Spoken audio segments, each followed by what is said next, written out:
La jovençola, en el mateix pas estret emocional, no gaudia de la mateixa llibertat de paraula davant Tambe.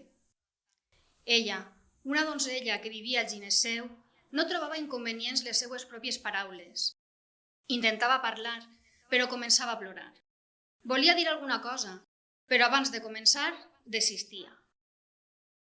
Obria els llavis, tot mostrant la intenció de parlar, alçava la vista, com si anés a dir alguna cosa, però a la fi no deia res. Li fluïen les llàgrimes i se li feien roges les galtes per la vergonya pel que volia dir.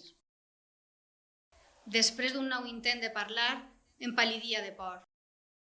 Es debatia entre l'esperança, el desig, la por i la vergonya.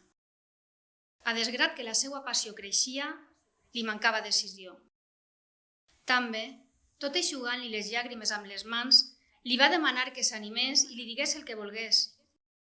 Però com que la jovençola no deia res, sinó que seguia atormentada per les mateixes desgràcies, li va parlar així.